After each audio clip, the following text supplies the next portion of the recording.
educating and empowering women on a topic many of them might want to bring up. Okay, I'm going to get this out, I think. They don't want to talk about it. There's an upcoming series aimed at doing just that. Mercy Health Dr. Andrew Croak is here to talk more about female pelvic health. Doctor, yes, this is something many of us can identify with, but we don't necessarily want to talk about it all the time. No, it can be a real shy, embarrassing subject to talk about. Yeah. But I think now it isn't so much of a problem that grandma had, and if you're a woman, you're relegated to, well, I just have to put up with it. You know, so many women are leading healthier lives into their 70s and 80s with their love life or their activity.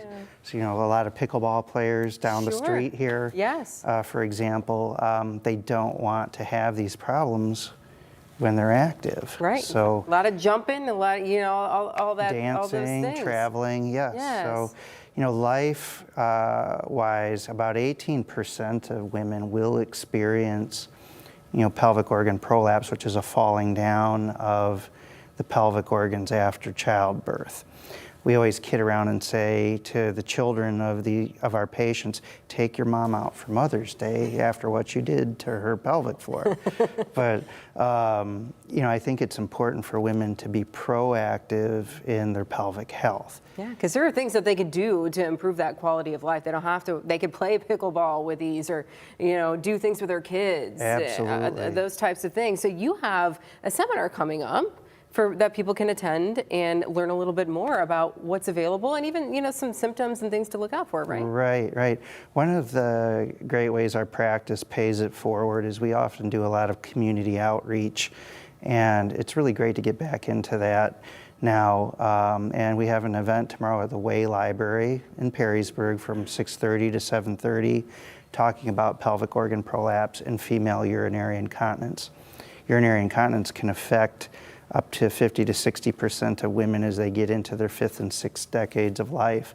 And again, it can be quite embarrassing and affect their lifestyle. Absolutely. So there are some things that women can do to fix, if you will, some of the issues that they're having. You know, I think healthcare now is more reactionary, but I told you a story about my mother at Mother Macaulay High School in Chicago, at gym class with all the sisters doing Kegel's exercise for her exercise program. And in Europe, if a woman becomes pregnant, she goes right away to pelvic therapy.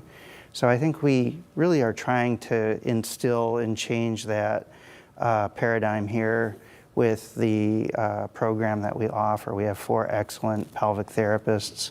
We often call them the rock stars of the practice because they offer something that isn't surgical, it's not taking a pill, and it's very empowering to the patients. Absolutely. If a woman can not have to put something into their body or to undergo something that's going to require a certain amount of time when they're out, if you will. Right. So if they can be proactive, though, these are things that they can do while they're pregnant, before they're pregnant? Absolutely.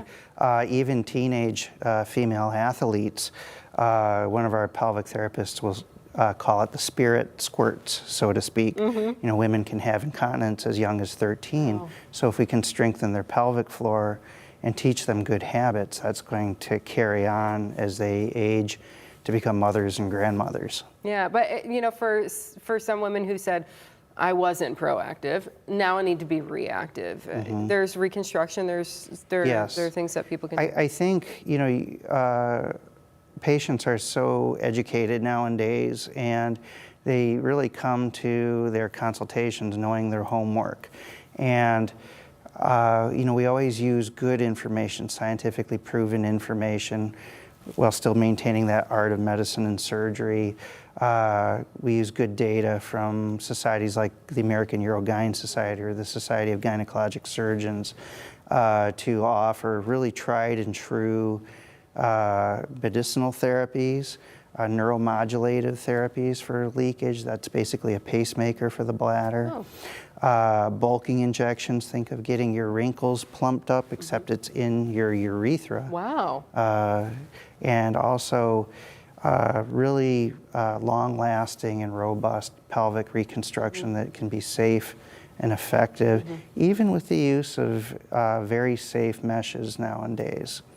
And so it's all about that quality of life. You may think, well, you know, I'm a woman and I just have to deal with it. But no, if you want to be active and you want to have that lifestyle, there are things that you can do, and there are proactive things that we can do as well. So again, tell us when the seminar and where it is. Sure, it's at the Perrysburg Way Public Library from about 6:30 to 7:30. And I think they'll have some light refreshment. We're going to be talking about pelvic health and prolapse and incontinence. Don't be embarrassed because Yeah. everybody's in the same boat, and it's a nice sharing experience. Yeah, absolutely. You may make friends who you're able to A lot of able to people make do, some yeah. bonds there. Doctor, thank you so much for coming and for holding this. It's really Yeah. important. We appreciate it. My pleasure. Yep.